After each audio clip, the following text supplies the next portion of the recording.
Hey guys, Dark Skeleton here, and today we're taking a look at two more Whispers of the Old Gods cards, and yeah, I'm kind of confused where they're going with this idea, but Ragnaros the Lightlord is not only a legendary, in addition to the original Ragnaros, but it's also a Paladin legendary. What Paladins have to do with Ragnaros, I have no idea, but whatever. So Ragnaros is 8/8 for 8 mana. At the end of your turn, restore 8 health to a damage-friendly character. When I initially saw this card, I was thinking, wow, that is a really shitty version of Ragnaros. Why would you want to trade 8 damage that doesn't even require trading for 8 healing to a random friendly character? But I think what you got to keep in mind with this card to make it a little bit better than it initially seems is that this Ragnaros can attack. So it's an 8/8 that can attack that's guaranteed to heal something for 8, which probably is going to be your hero's face.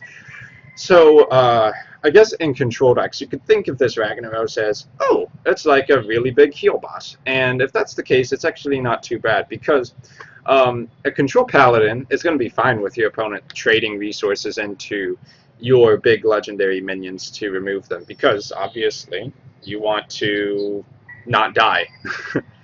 And if they go face, Ragnaros will heal you up again. If they don't go face, then that means they're trading a lot of stuff into Ragnaros, unless they have a polymorph, in which case they're not an aggro deck anyway.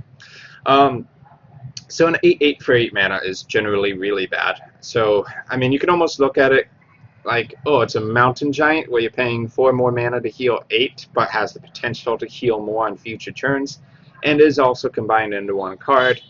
I think 8 health for 3 mana is kind of fair in the sense that it's like an okay card. It's like a healing touch. So when you look at it that way, Ragnaros the Lightlord is okay if you play it on one turn, and it basically gets be removed 1 for 1 with another card. Then it's kind of like a 7 mana minion in terms of value, I would think. It's 2 more mana on a heal bot, the equivalent of +5/+5. Maybe that's not fair. It's a fair minion if it's 8 mana.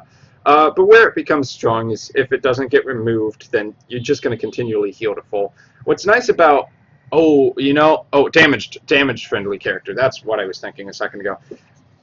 If it requires damaged minions for them to be healed, then you can really reduce the RNG a lot by just not having damaged minions. If you play a new minion on the board, it's not a candidate for target.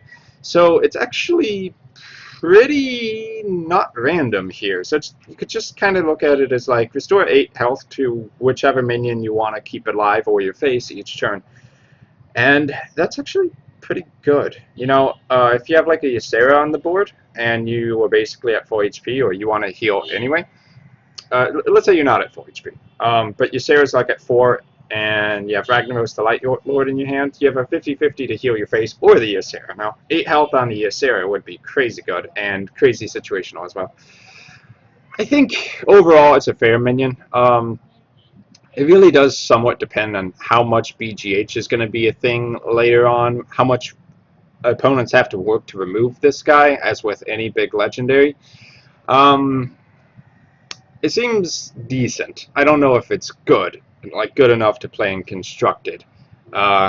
Seems decent, kind of in the same vein as Bolvar 4 Dragon seemed decent. It's like, well, when you play it, it ends up being like a 5 mana 7/7 after 60 minions die, or something like that, but never really saw it play.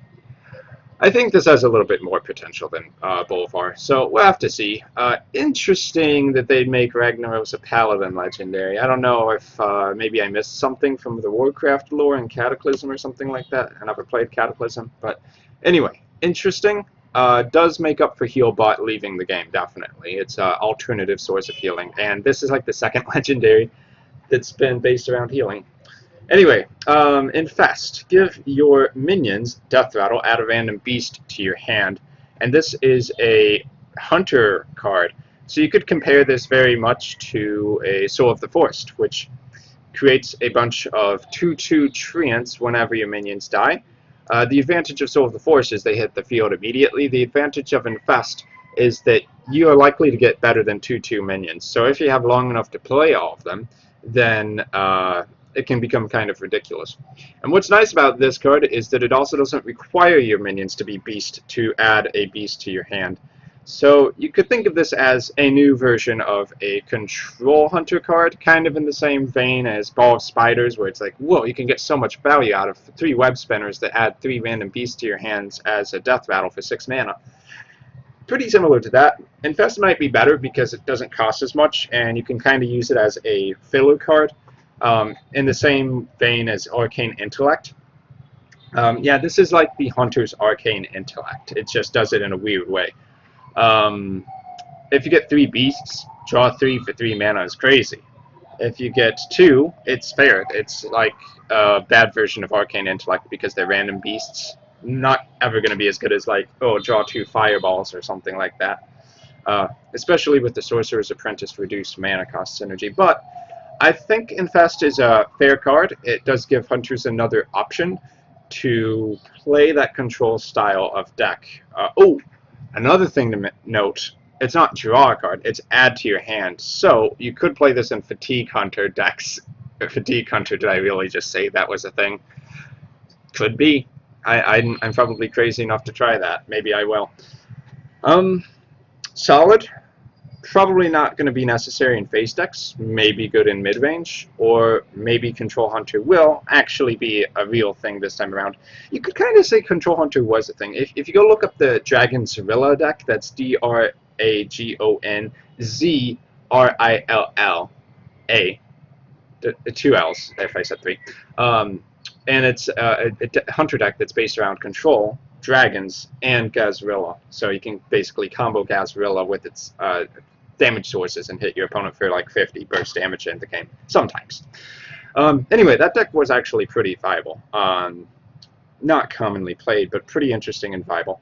And Infest could make similar decks. You know, a new Hunter deck that could be played with Infest that is control style. Or at least mid-range control, or mid-range that just needs more firepower to keep going. Something like that. So anyway, I've definitely rambled long enough on these 2 cards. And Infest and Ragnaros the Lightlord. Wherever he became a holy beacon of light, I don't know. But in any case, I've been Dark Skeleton. Thanks for watching, and tune into my future videos coming out soon. So, peace, guys.